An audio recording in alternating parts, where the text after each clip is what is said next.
Hello friends, welcome to another episode of Techie Tuesdays. I'm your host and coach S. Ravi Kumar. Techie Tuesdays is a weekly show where I answer to your tech and career related queries. So if you like my answers, then please subscribe to my channel and share this video with your friends, family and colleagues. So without further ado, let's get started with today's questions.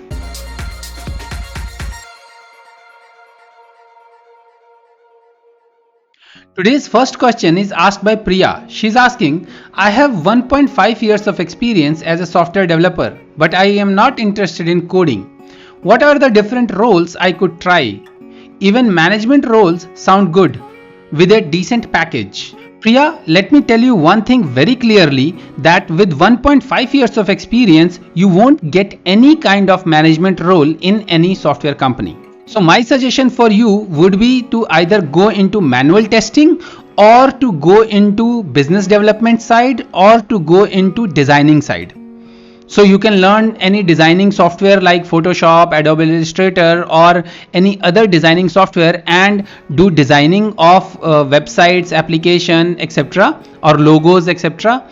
Or you can go into the manual testing side where you can write test cases and do manual testing of the applications. Both of these sides are of course as lucrative as the development side. In IT industry, you can get a management position only after crossing off at least 5 or 6 years of experience. And that too basically management position is a leadership position. So you need to show some leadership qualities where you should take new initiative, come up with new ideas, implement some new ideas. So doing these things in your field, then only you will be considered as a leader in your team and you can get a management position. You can't get a management position just after 1.5 years experience. So either stick to coding, and if you don't like coding, then go into business development, designing or testing. Next question is from Saurav Vasani. He's asking, I want to switch technology. Currently, I am working as a .NET MVC developer and have almost 5 years of experience. Which technology is good for boosting my career? Saurav, my answer will be biased here. I won't suggest you to leave .NET technology. I would suggest you to stick to .NET technology and learn what is new which is coming in .NET technology. You said that you are already a MVC developer. So my suggestion for you would be to stick to .NET technology, learn about .NET Core, .NET 5 and Blazor. Because Microsoft is pushing all these three technologies very much, and now more and more corporates are moving towards these technologies, that is .NET Core, .NET 5 and Blazor. So my suggestion for you would be to learn these technologies and increase your depth in the .NET technologies, like learn about design principles, design patterns, how to implement solid principles, how to implement different design principles, design patterns, learn about how does dependency injection works, what are the different type of dependency injection frameworks. So my suggestions would be to increase your knowledge in the .NET framework itself so that you can get a better job and better position rather than learning a new technology or changing the technology. Next question is from Varun Sharma. He's asking, is it possible to switch careers from a chartered accountant to a software developer or web developer? Varun, nothing is impossible in this world. Yes, of course it is possible to switch career from chartered accountant to a web developer or software developer. But my question for you is that why do you want to switch career? Chartered accountant in itself is a very good career and you can earn a lot from that career itself. So why do you want to switch to software development or a web developer? Why do you want to become a software developer or web developer? So first find out your why, about why you want to switch from chartered accountant to a software developer, and then you will of course get your path. But yes, of course it is possible. Next question is from Sumit Gupta. He's asking, do companies hire developers for profile if she has not worked on that new technologies but willing to work? What if after joining things are new to him, gives slow output or stuck even after experience? Can you please answer this, because mostly in web it's difficult to find a perfect match.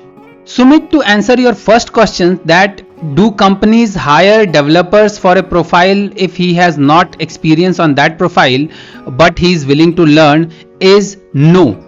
Company don't hire a person if he doesn't have a experience in that particular technology for which they are hiring a person, especially in case of experienced developer. I'm talking about, I'm not talking about freshers. So if a company is hiring freshers, so they don't have any expectations from them, but when they are hiring an experienced professional, so then their experience, their expectation would be that the person should know about that technology. It doesn't matter whether he is willing to learn or not. Willing to learn is after joining the company. So in the second part of the question, you are saying that what if after joining the new company he is not what if the new person after joining he is not able to give output? So in that scenario, probably they will see that whether the person is willing to learn or not, and they will arrange for the training for that person. So let's say you are already working in a company, you are an experienced professional, and company got a job or got a project in new technology for which you have to learn something. Okay, so in that scenario, you don't have experience, company will provide you training for that, and then even then you are not able to give output, then of course company will follow some programs. Many companies have their programs called PIP program, called performance improvement program, where companies will measure your performance, give you warnings, and then ultimately, God forbid, they may fire you also. Okay, so there is a complete process for that. But to answer your first question, that whether they will hire someone experienced who is willing to learn new technology, no, they won't hire someone who is willing to learn new technology. You should know about a technology to which they are hiring. So 100% match is of course not possible in web, that's true, but at least 70% match is needed. So let's say if company need a Angular 8 developer. Okay, so Angular 8 is fairly new technologies. I think I don't follow Angular that much, but Angular 8 is fairly new technologies. It has came into market just a few months back, or I think last year itself. So in that scenario, if you are, let's say, Angular 4 or Angular 5 developer, you have experience in Angular 4 or Angular 5, then of course they will hire you. That in that scenario they will hire you, because that is 70% match with the technology. But if you don't have any experience in Angular and the company has requirement of an Angular developer, then they won't hire you. Whether you are willing to learn or not, that doesn't matter. Willingness to learn comes after getting the job. So that is for someone who is already working in the company. So in that scenario, they will say that if somebody says that, okay, I want to learn new technology and I want to work on this new technology, new project, then if they have the availability of resource there, requirement of the resource there in that project, in that technology, they will ask you to take training, and they might reimburse your training cost also, and then they will post you in that project. But for new hiring, it's most of the time they go for 60-70% match. And for the second part, that is if someone is stuck even after having the experience, for that, as I said, that there is PIP program, that is performance improvement program, where they will ask you to take training, spend extra time and finish the job. And even if you are not able to do that, then of course they will take drastic measures like firing you. Next question is from Om Kaushik. He's asking, how can we work from home as a team? Om, there are many tools which helps you to work from home as a team. There are many collaboration tools like Zoom, Slack, Microsoft Teams. So you can join a call whenever need. There are open Zoom call rooms where you can join and discuss anything you want. You can share your screen, you can give access to the other people. So there are many collaboration tools using which you can do your work from home itself. What you need is of course a computer and a stable, good internet connection.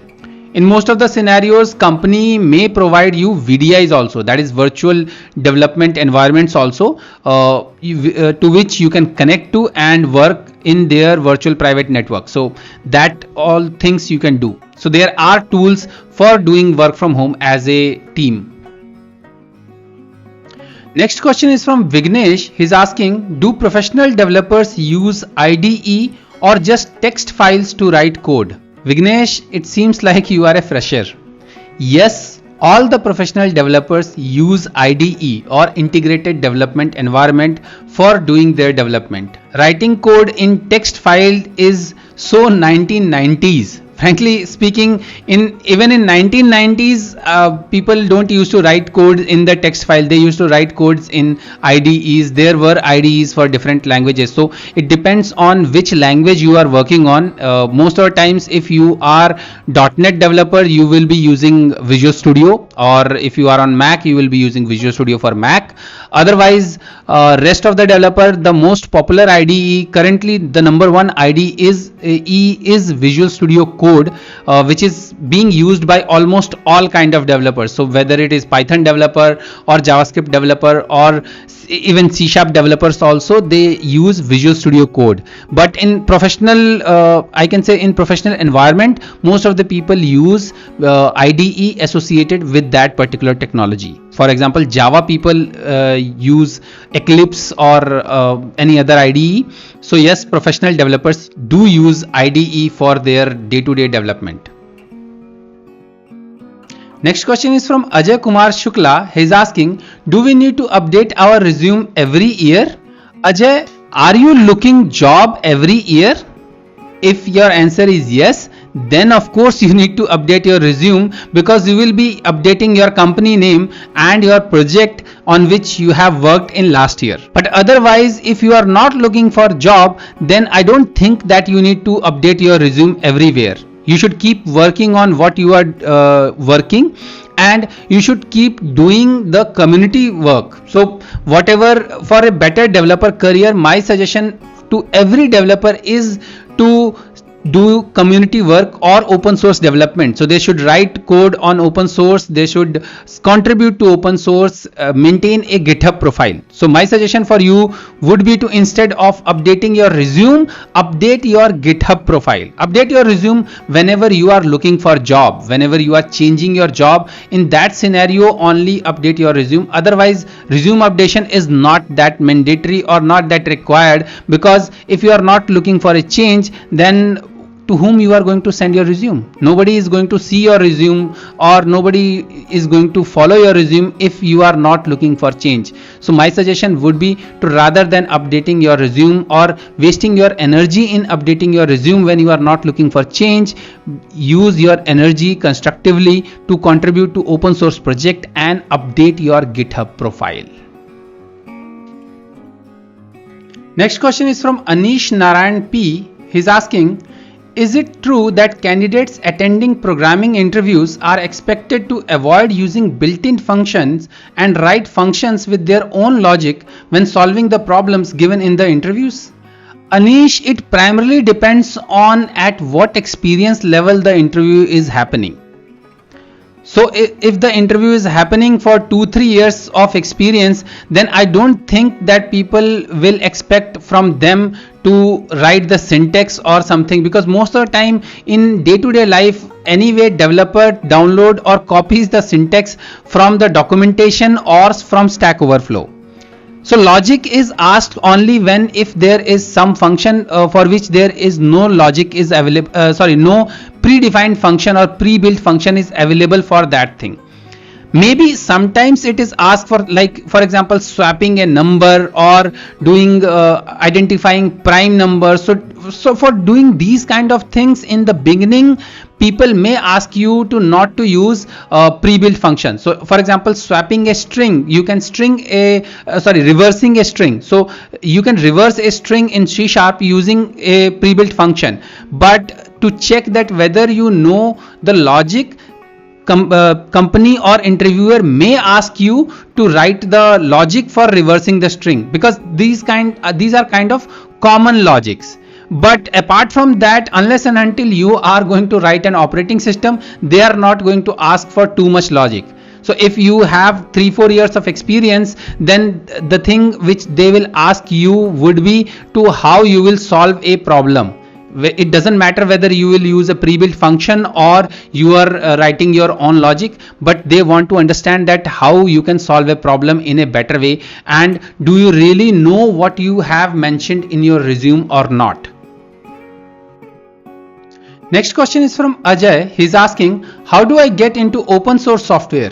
Ajay, your question is not that much clear. Can you tell me that what do you want? Do you want to contribute to open source software, or do you want to create a open source software? So let me answer both of the scenarios. So let's say you want to contribute to open source project or open source software. So in that scenario, what you will do is you will find the suitable open source application to which you want to contribute, which is in the language in which you are comfortable. Go there and then start with the documentation. So read their documentation first.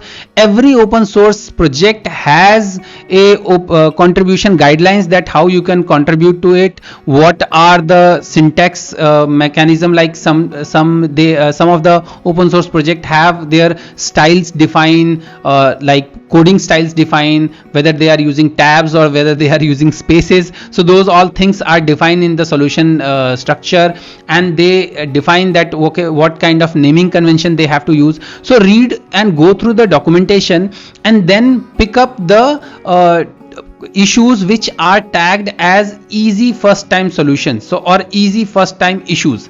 So pick up those kind of issues. And every open source application or every open source software has a community. So most of the times, like I won't say that I contribute to open source that much, but I sometimes contribute to open source in the form of documentation or by creating videos. So like I use Blazorize UI framework, which is a UI framework for Blazor. So I use that framework, Blazorize UI framework, in almost all my Blazor application, and I like to contribute to it, but I don't contribute to it using the code. I rather contribute to it in the form of documentation. For example, I write blog on how to use that framework. I haven't written it yet. I create videos on how to use that framework, how the controls work, what is the flow. I have created that video. You can see in the Twitch playlist that using Blazor with Blazorize. So I create videos about that, and I talk to the community who is working on that, like who is developing that Blazorize framework. The Blazorize framework is being developed by Mladin. So I have joined his Gitter channel. There I talk to him whenever I have any problem, and I help people, those who know, who want to learn new things about Blazorize in that community itself. So join the community of that open source project, and then you can learn that how you can contribute or what all easy issues you can fix. And once you get to know about the project, once you understand the code, once you fix it, you will go with the flow. Now about the second part, that you want to create an open source software or open source solution. So that is pretty much as simple or as similar to creating a regular product or regular application. The only thing is that you have to open source that. So publish that project on the GitHub, make it open source, write proper documentation that what problem does your application or does your software solves, and how to set up the code, how people can contribute to it. So just follow what is written on the documentation of an open source project in your open source application. So that's how you can get started with open source contribution or open source development. Next question is from Shailendra Singh Rathore. He's asking, as a fresher, I am very confused about choosing a niche domain in the IT industry. Which technology domain has a good career prospect? Shailendra, whatever niche domain you choose, after a few years, it will become a banana domain. So in my suggestion, you should join or you should learn a banana domain or banana technologies like .NET, C#, As I am pretty much biased toward Microsoft technologies, so my answer for you always be to learn C#, .NET and associated technologies. Or you can do one thing, that find a job and do whatever your mentor on the job says. So follow them, and then also probably you can grow better rather than learning yourself, because you are a fresher. So if you get hired somewhere anyway as a fresher, the company will train you on the technologies they work on. So my suggestion for you would be that rather than learning something new, probably brush up your reasoning skills or whatever you have learned in your engineering, MCA, or whatever qualification you have done. Brush up on those skills, find a job and get a training from them. Generic technology solution would be always Microsoft and associated C# and .NET technologies. Next question is from Sharad Gupta. He is asking, what are the essential skills of a .NET developer? Sharad, the essential skills of a .NET developer varies from platform to platform. By platform, I mean that whether the developer is a web developer, or whether he is a desktop developer, or whether he is a mobile developer. However, for all the platforms, you need to know about the basic concepts of C# programming. So you should know about object-oriented concept, like what are object-oriented programming concepts, how they are implemented in C#, what are interfaces, what are classes, what are different types of classes, what are abstract classes, what are sealed classes. So those all kind of basics concepts are common throughout the .NET framework. So you should know about these things. You should know what are NuGet packages, how you can utilize NuGet packages in your .NET application, because NuGet packages are common throughout the .NET application development, whether you are doing web development, or whether you are doing mobile development, or whether you are doing desktop development. So these 2-3 things, like basic concepts of programming, that is object oriented programming concepts, solid principles, that is solid, search for solid principles. Solid is an acronym, that is S is for single responsibility principle, O is for open close principle, and so on and so forth. So search for SOLID, solid. So solid principles you should know about, object oriented principles you should know about, how to use NuGet packages, you should know about the various functionality or benefits of writing unit test cases. Okay, so unit test cases, NuGet packages, object oriented programming concepts, and solid principles. These are common throughout all the platforms, whether it is web development, or whether it is desktop development, or whether it is mobile development.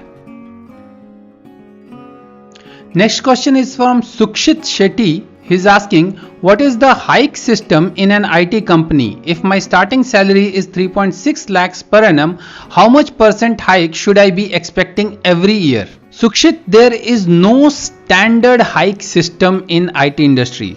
It changes according to company, market to market, kind of projects a company work on, what type of company it is. So it varies on multiple factors. So no one can tell you that what is a standard hike system in IT industry. Probably you will need to talk to your HR that what is your company's hike system and how much hike you will get next year in your company if you perform in the best category.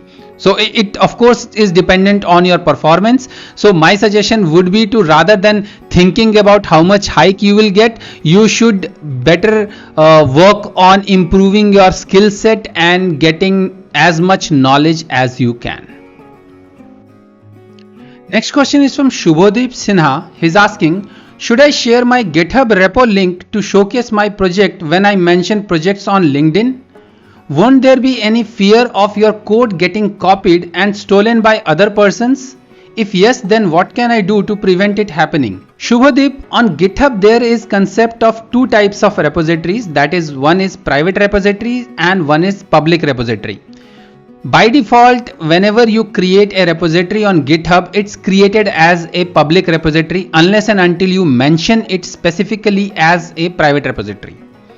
So if your code repository is a private repository, you can't share its links on LinkedIn. Even if you share it link on the LinkedIn, other person can't see the code other person can't traverse the code because it won't be accessible to them. So there goes the solution to your problem, that how you can safeguard your code from other people.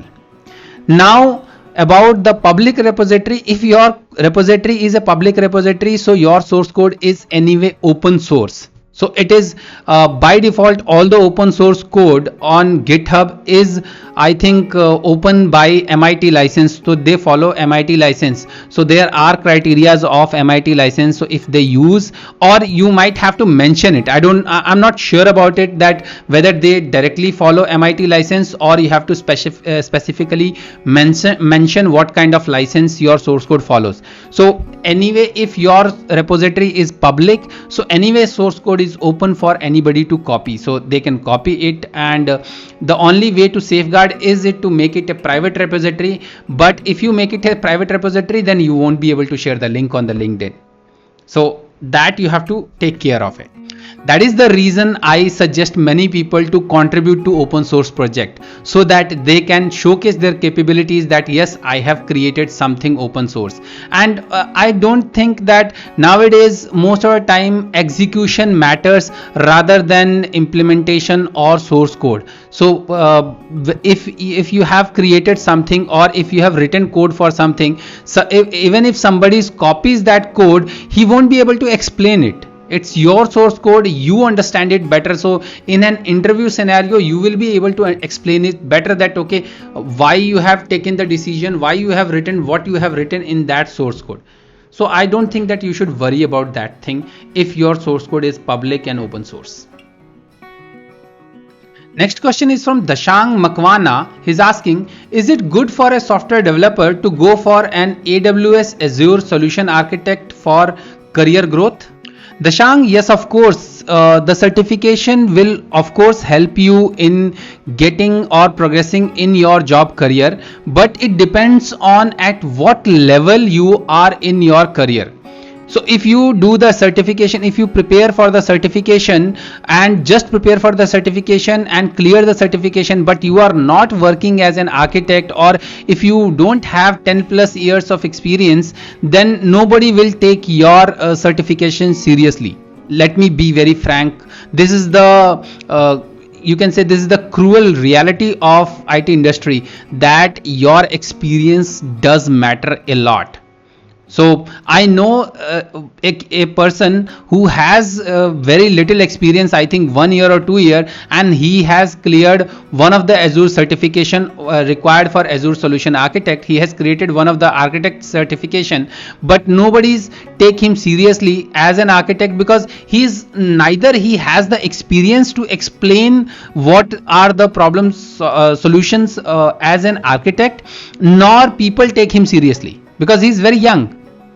So if you are experienced professional, if you have 10 plus years of experience, then of course you should go for these kind of certifications, and you should try out to implement what is being taught in these certification in your application. So you should come up with the solutions that okay, we can go with this type of architecture on Azure, or if we can, if you are talking about AWS, you can say that we can go on this type of architecture with AWS. You can come up with a solution suggestion that okay, if we use Azure functions in this scenario, it will be much more cheaper for us rather than writing a whole web service or web API. Or you can think about whether you should go for in IaaS of Azure or IaaS of AWS. So if you are working as an architect, it would be added benefit. If you want to grow your career as an architect and you have like let's say 7-8 years of experience, then also you should start preparing for it, and it will be beneficial for you in the future. But yes, you need an experience of at least 8 to 10 years to back up these certifications. So these were my answers to your tech and career related queries in this episode of Techie Tuesdays. I hope you liked my answers. And if you like my answers, then please subscribe to my channel and share this video with your friends, family and colleagues. If you want your questions to be featured in next episode of Techie Tuesdays, then you can DM me your questions on any social media platform with hashtag Techie Tuesdays. All my social media handles are Techie Rathor. So until my next video, take care. Bye bye.